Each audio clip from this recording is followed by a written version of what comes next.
Prophet Nuh alayhi salam, after trying his utmost for a long time but failing to bring his nation towards justice and truth, became disheartened and prayed to Allah, "O Allah, do not keep these ungrateful servants of yours alive on earth any longer. Destroy them." Allah Ta'ala accepted the plea of Prophet Nuh alayhi salam. Following this, the angel Jibreel, came and said to Prophet Nuh alayhi salam, "O Prophet of Allah, Allah Ta'ala has said that He will destroy the disbelievers by submerging the entire land in a terrible flood. You must build a huge ark. In it, you will take your faithful followers. Along with them, you will take one pair each of all the animals and birds and the seeds and saplings of all plants onto the ark. For only those who are on the ark will be saved. Everyone else will be destroyed." Saying this, Gabriel alayhi salam departed. Meanwhile, Prophet Nuh alayhi salam was perplexed upon receiving the command from Allah Ta'ala to build the ark and started frantically running around. He had no people, no necessary materials, nothing was ready. Nevertheless, the command of Allah Ta'ala had to be executed as soon as possible. So, he went to some of his followers and told them, "Allah Ta'ala has commanded me to build an ark. I cannot figure out what to do. You people help me with this task." Hearing Prophet Nuh alayhi salam's words, his followers said, "O Prophet of Allah, we will collaborate with you in all kinds of work. Tell us, what should we do now?" Prophet Nuh alayhi salam said, "Then come with me." After this, they all started to follow the Prophet's instruction. Thereafter, Prophet Nuh alayhi salam was astonished by what he saw when he went near the tree he had planted, because he saw that the small branch he had planted just a few years ago had turned into a massive tree. The tree had become a tourist attraction, measuring 600 yards long and 400 yards wide, and people were coming from far and wide to see it. Among the devotees of Prophet Nuh alayhi salam was a man of extraordinary strength. His name was Ahum. He was not afraid to fight with hundreds of men at once. When Prophet Nuh alayhi salam arrived there to cut the tree, Ahum was with him. While they were cutting the tree, many local people came and tried to stop them, saying, "This tree is our exhibition piece. You cannot cut it." Then Prophet Nuh alayhi salam said, "Allah Ta'ala has commanded me to cut the tree.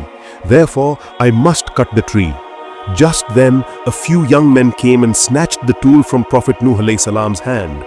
Seeing this, Ahum violently killed the young men, grabbed the tool himself, and cut down the tree in a short time. Seeing this situation, no one else among the local people dared to object, and they all fled from there. Thereafter, Prophet Nuh alayhi salam cut the tree into planks within a few days and cut the smaller branches to make nails. Then, with only 40 followers, the harvest of the Prophet's lifetime guidance, he started the work of building the ark. They began the work with a plan to build a huge ark, 1,000 yards long and 400 yards wide. The Prophet and his followers worked day and night. In this case, Allah Ta'ala helped them with angels, allowing them to complete tasks that would have been impossible for hundreds of people daily. After 40 days of work, it was seen that the work on the ark was nearly finished. However, there was a shortage of some planks. Then Prophet Nuh alayhi salam supplicated to Allah, saying, "O Allah, more wood is needed to complete the work of the ark. Please remove this shortage without much delay." Just then, the angel Jibreel alayhi salam, appeared there and said to Prophet Nuh alayhi salam, "O Prophet of Allah, Allah Ta'ala has said that He will destroy the disbelievers by submerging the entire land in a terrible flood. You must build a huge ark." Saying this, Gabriel alayhi salam departed. Prophet Nuh alayhi salam faced another problem upon hearing Gabriel's words, because he wondered how he would collect those trees from the bottom of the river. Thereafter, Prophet Nuh alayhi salam sat down for consultation with his followers. One of the followers said, "Uj ibn Unuk is currently in our country. He effortlessly catches fish from the sea all the time. Therefore, if we give him some food, he will easily agree to pull up the wood." Hearing such words from his people, Hazrat Noah alayhi salam set out towards Uz with some of his followers. Uz bin Anak was an unparalleled grandson of Hazrat Adam alayhi salam. He was excessively tall and immensely strong. He was 3,000 yards tall and his physique was proportionally normal. A shortage of food was the main crisis of his life. So he would catch fish by wading into rivers and seas. It is said that he would catch the fish, dry them in the sun's heat, and then eat them. He was very simple in terms of intelligence. Uz bin Anak would sleep for 6 consecutive months and spend the other 6 months wandering around busy collecting food. He lived until the era of several prophets. Then Hazrat Noah alayhi salam and his followers went to Uz and told him, "O Uz, there are some trees at the bottom of the Nile River. If you bring them to us, you will be given sufficient food." Hearing about food, Uz was overjoyed. He immediately agreed to the Prophet's request and instantly set off towards the Nile River. Within a short time, he pulled up many trees from the heart of the Nile and came back to the Prophet saying, "Here are your trees, now give me the food." Then Hazrat Noah alayhi salam gave him 3 loaves of bread. Uz became angry and said, "You promised me sufficient food and now you are making fun of me with just 3 loaves of bread? I will throw the trees back into the river right now."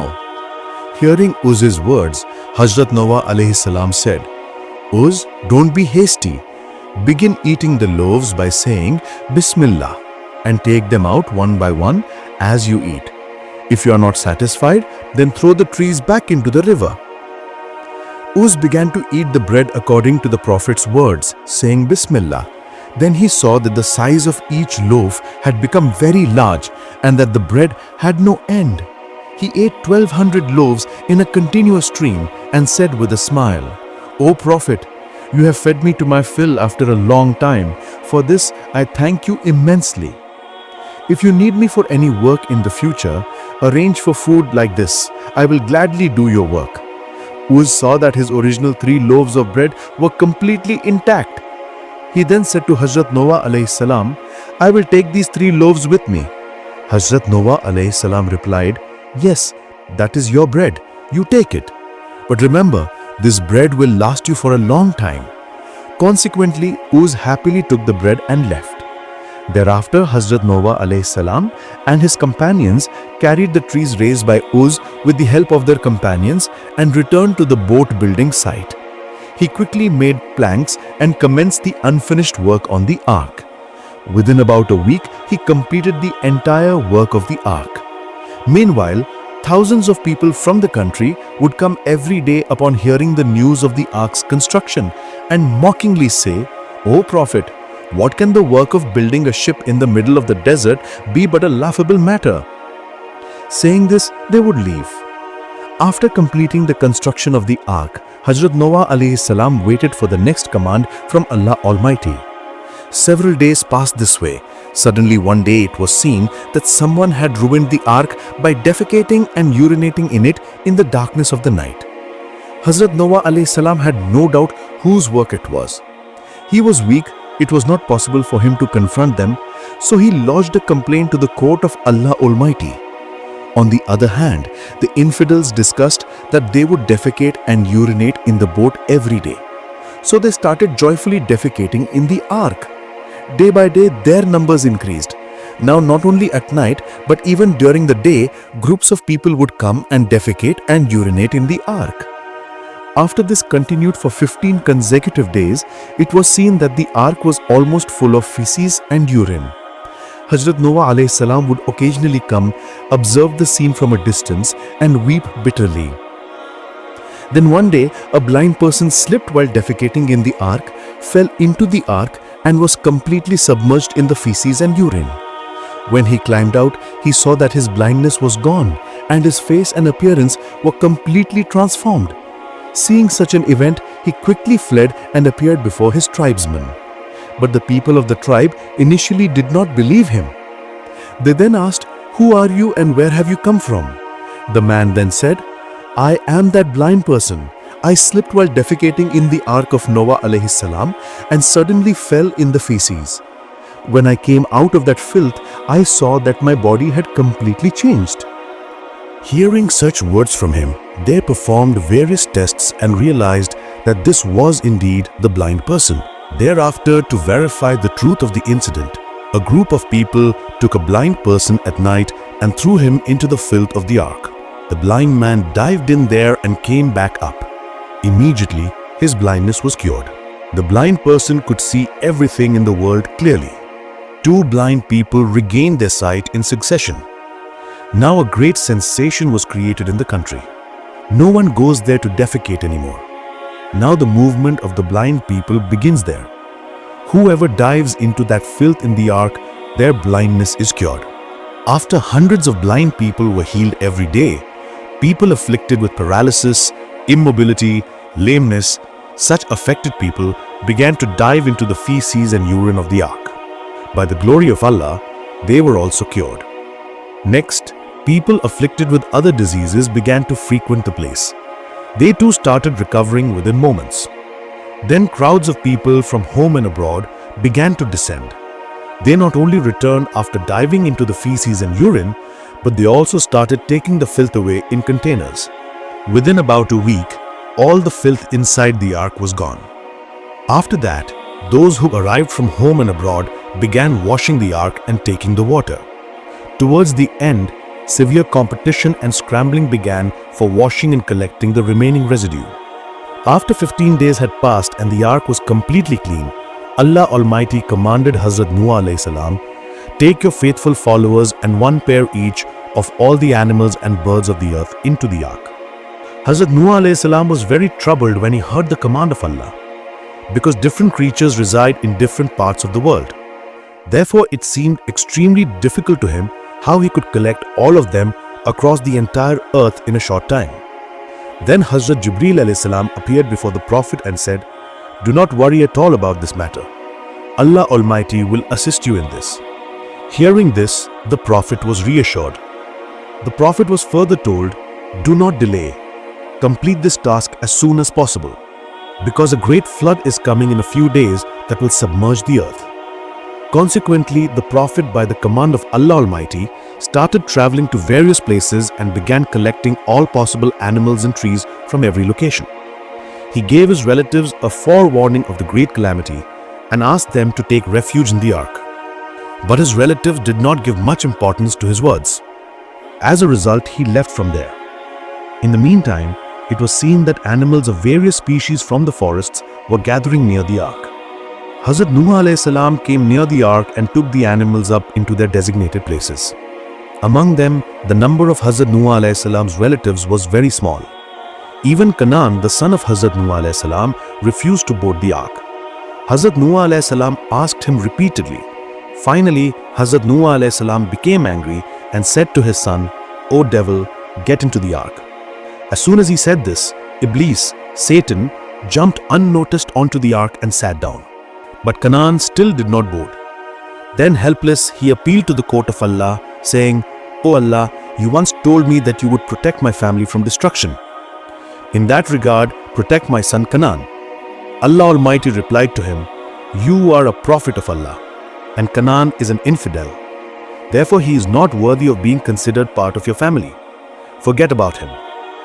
At that moment, a fierce and severe storm began. Before long, a lot of water accumulated on the ground. By noon, a powerful current of water was flowing over the dry desert, and Hazrat Nuh alayhi salam's ark floated upon the water. Then some people tried to approach the ark by swimming in the water. When Nuh alayhi salam commanded his followers to board the ark, the event of a powerful torrent flowing through the dry desert had never been heard of in any tale. Therefore, the respectable and ordinary people of the land used to mock the ark of Hazrat Nuh alayhi salam and discuss it satirically. But when they witnessed the real situation, their senses returned. They then gained faith in the Prophet of Allah and his words. When the entire desert was submerged, Canaan, the son of Hazrat Nuh alayhi salam, took refuge on a high mountain. When that mountain also submerged and the water rose even higher, he began reciting tasbih in the name of Allah. But he did not escape the cruel storm. A massive gust of wind came and slammed him hard against the mountain. Consequently, his head and body bones were all crushed.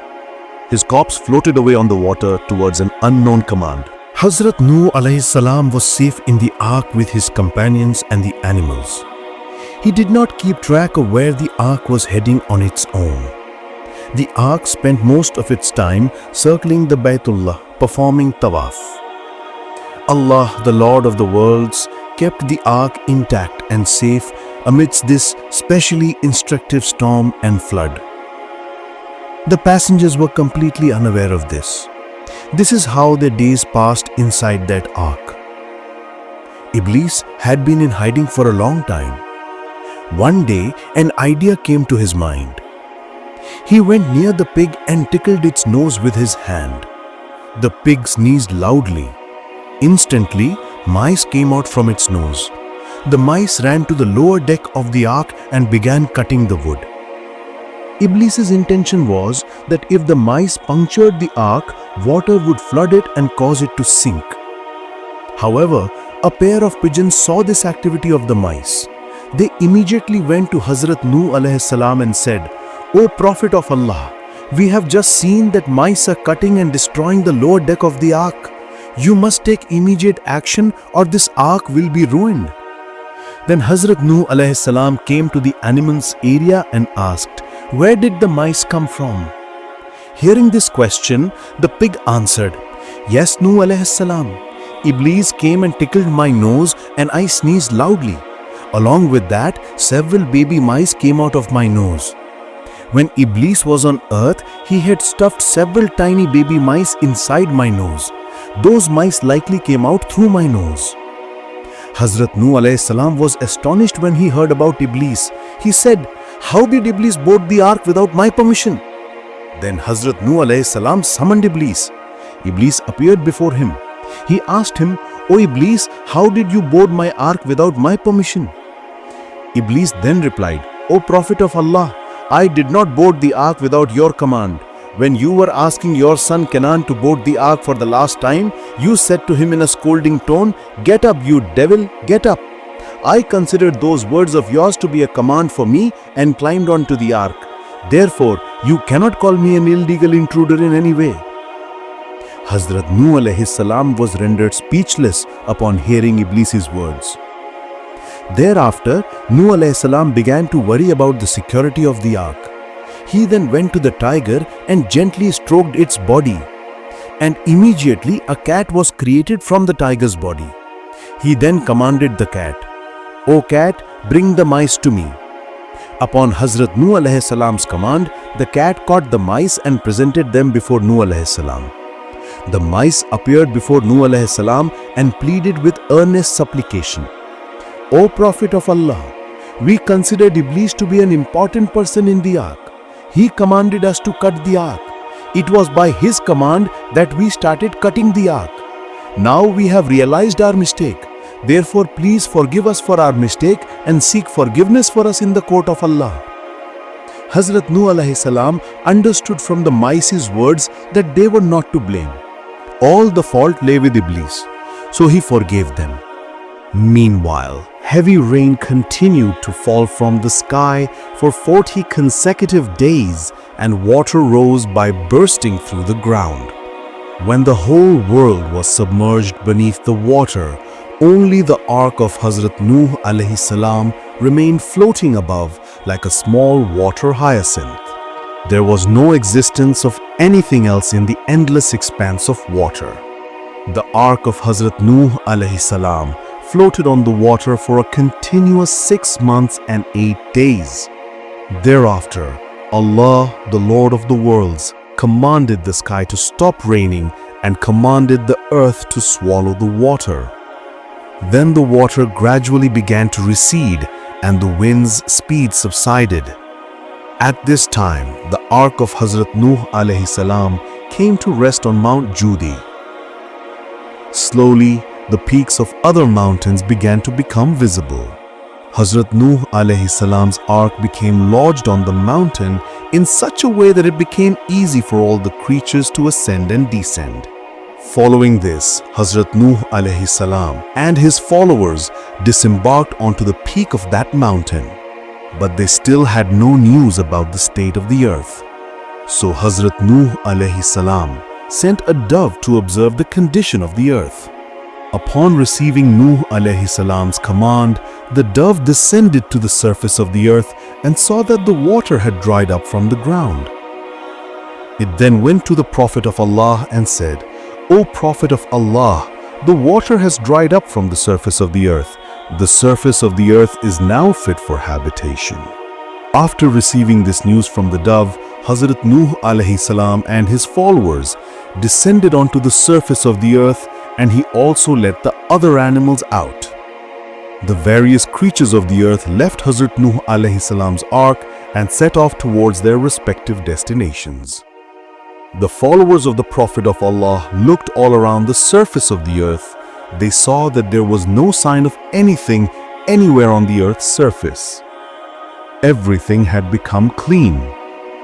At this time, Iblis came to Hazrat Nuh alayhi salam and said, "O Prophet, you have done me a great favor and saved my life. Therefore tell me, what service can I offer you?" Hazrat Nuh alayhi salam said, "O Iblis, Satan, get away from my sight. I do not need any service from you." Hearing the Prophet of Allah, Iblis spoke again, "O Prophet of Allah, I do not want to cause you any harm. Since you have done me a favor, I also want to do you one in return." Then Hazrat Nuh alayhi salam said to Iblis, "All right, since you have spared no one on earth, tell me what harm you have done to me." Satan replied, "Prophet, I never attempted to cause you any harm. However, once upon a night, after having a good meal of ostrich meat, you fell asleep. That day, I engrossed you in various colored dreams to deepen your sleep so that your prayer would be missed." Hazrat Nuh alayhi salam heard this and said, "Astaghfirullah, I shall never eat to my fill again in my life." Hearing the Prophet, Satan said, "Astaghfirullah, I shall also never speak the truth to people again." Thereafter, Hazrat Nuh alayhi salam said to Iblis, "Now you leave. I do not need your service, nor shall I need it in the future, inshallah." Then Satan departed. Subsequently, the children of Hazrat Nuh alayhi salam and his followers began to populate the earth again. The Prophet of Allah, Hazrat Nuh alayhi salam, lived for 950 years, preached the faith, and passed away on Mount Judi. He was buried beside the mosque there. Inna lillahi wa inna ilayhi raji'un. May Allah keep us all safe from disobedience to Him and all kinds of sins. Dear viewers, a small request before ending the video. Please write Ameen in the comment box. So this was today's incident. To get new videos, please subscribe to our channel. I hope you all stay well and healthy. Assalamu alaikum.